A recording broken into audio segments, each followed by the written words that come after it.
오늘도 말씀이 우리의 삶의 나침반이 되어 말씀으로 나아가는 우리 성도님 되길 축복합니다. 안녕하세요. 함종훈 목사입니다.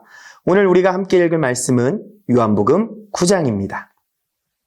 오늘 본문은 요한복음이 전하는 7개의 표적 중에서 6번째 표적으로 나면서부터 앞을 못 보는 그 사람을 고쳐주신 말씀으로 시작하는데요. 오늘 말씀을 통해 우리에게 주실 교훈은 무엇일까요? 말씀 속으로 한번 들어가 보겠습니다.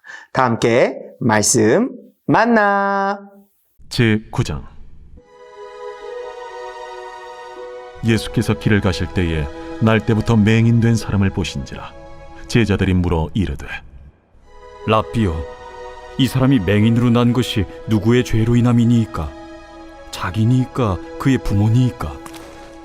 이 사람이나 그 부모의 죄로 인한 것이 아니라 그에게서 하나님이 하시는 일을 나타내고자 하심이라. 때가 아직 낮음에 나를 보내신 이의 일을 우리가 하여야 하리라. 밤이 오리니 그때는 아무도 일할 수 없느니라. 내가 세상에 있는 동안에는 세상의 빛이로라. 이 말씀을 하시고 땅에 침을 뱉어 진흙을 이겨 그의 눈에 바르시고, 실로암 못에 가서 씻으라. 실로암은 번역하면 보냄을 받았다는 뜻이라. 이에 가서 씻고 밝은 눈으로 왔더라. 이웃 사람들과 전에 그가 거린인 것을 보았던 사람들이 이르되, 이는 앉아서 구걸하던 자가 아니냐? 그 사람이라. 아니라 그와 비슷하다. 내가 그라. 그러면 내 눈이 어떻게 떠졌느냐? 예수라 하는 그 사람이 진흙을 이겨 내 눈에 바르고 나더러 실로암에 가서 씻으라 하기에 가서 씻었더니 보게 되었노라. 그가 어디 있느냐? 알지 못하노라. 그들이 전에 맹인이었던 사람을 데리고 바리새인들에게 갔더라. 예수께서 진흙을 이겨 눈을 뜨게 하신 날은 안식일이라. 그러므로 바리새인들도 그가 어떻게 보게 되었는지를 물으니, 그 사람이 진흙을 내 눈에 바르매 내가 씻고 보나이다. 바리새인 중에 어떤 사람은 말하되, 이 사람이 안식일을 지키지 아니하니 하나님께로부터 온 자가 아니라. 죄인으로서 어떻게 이러한 표적을 행하겠느냐? 그들 중에 분쟁이 있었더니 이에 맹인 되었던 자에게 다시 묻되, 그 사람이 내 눈을 뜨게 하였으니 너는 그를 어떠한 사람이라 하느냐? 선지자니이다. 유대인들이 그가 맹인으로 있다가 보게 된 것을 믿지 아니하고 그 부모를 불러 묻되, 이는 너희 말에 맹인으로 났다 하는 너희 아들이냐? 그러면 지금은 어떻게 해서 보느냐? 이 사람이 우리 아들인 것과 맹인으로 난 것을 아나이다.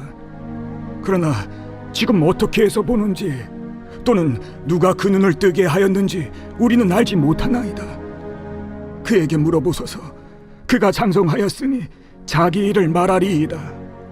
그 부모가 이렇게 말한 것은 이미 유대인들이 누구든지 예수를 그리스도로 시인하는 자는 출교하기로 결의하였으므로 그들을 무서워함이로라.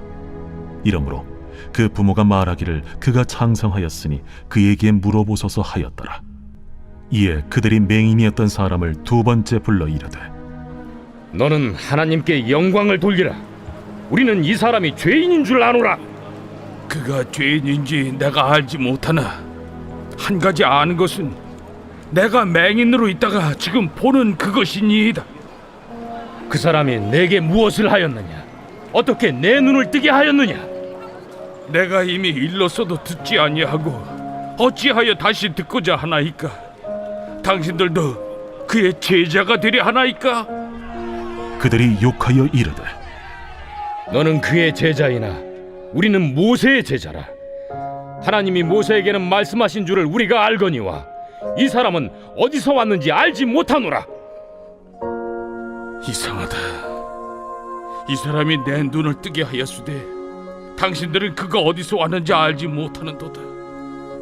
하나님이 죄인의 말을 듣지 아니하시고 경건하여 그의 뜻대로 행하는 자의 말은 들으시는 줄을 우리가 아나이다. 창세 이후로 맹인으로 난 자의 눈을 뜨게 하였다 함을 듣지 못하였으니 이 사람이 하나님께로부터 오지 아니하였으면 아무 일도 할 수 없으리이다. 내가 온전히 죄 가운데서 나서 우리를 가르치느냐? 하고 이에 쫓아내어 보내니라. 예수께서 그들이 그 사람을 쫓아냈다 하는 말을 들으셨더니 그를 만나사 이르시되 내가 인자를 믿느냐? 주여, 그가 누구시오니까 내가 믿고자 하나이다. 내가 그를 보았거니와 지금 너와 말하는 자가 그이니라. 주여, 내가 믿나이다. 하고 절하는지라. 내가 심판하러 이 세상에 왔으니 보지 못하는 자들은 보게 하고 보는 자들은 맹인이 되게 하려 함이라. 바리새인 중에 예수와 함께 있던 자들이 이 말씀을 듣고 우리도 맹인인가? 너희가 맹인이 되었더라면 죄가 없으려니와 본다고 하니 너희 죄가 그대로 있느니라. 아멘. 예수님께서 길을 가시다가 날때부터 맹인된 사람을 보셨습니다. 함께 있던 제자들은 그를 보며 예수님에게 묻습니다. 이 사람이 시각장애인으로 태어난 것이 본인의 죄 때문입니까? 아니면 부모의 죄 때문입니까? 이 질문에 예수님은 이 사람이나 그 부모가 죄를 지은 것이 아니라 그에게서 하나님이 하시고자 하시는 일을 나타내고자 함이라고 말씀하셨습니다. 사랑하는 성도 여러분, 여기서 우리는 사람을 바라보는 시선의 차이를 볼 수 있습니다. 제자들은 정죄의 시선으로 이 사람을 바라보았습니다. 그러나 예수님은 긍휼의 시선으로 이 사람을 바라보셨어요. 정죄의 시선으로 바라보면 누구의 죄 때문에 저렇게 되었느냐고 물을 수밖에 없습니다. 그러나 긍휼의 시선으로 바라보면 그를 통하여 일하실 하나님을 볼 수 있습니다. 하나님의 시선으로 바라보면 모든 사람은 다 존귀한 존재입니다. 높은 사람이나 낮은 사람이나 부유한 사람이나 가난한 사람이나 건강한 사람이나 병든 사람이나 다 하나님께서 주신 사명이 있습니다. 예수님은 지금 우리를 보실 때도 동일하게 긍휼의 시선으로 바라보고 계시지요. 그렇다면 오늘 말씀이 우리에게 주는 교훈은 무엇일까요? 오늘 사건은 결국 우리에게 전통을 따르지 말고 말씀을 따르라고 교훈합니다. 예수님의 제자들은 전통적인 견해를 받아들여 시각장애인을 정죄하였습니다.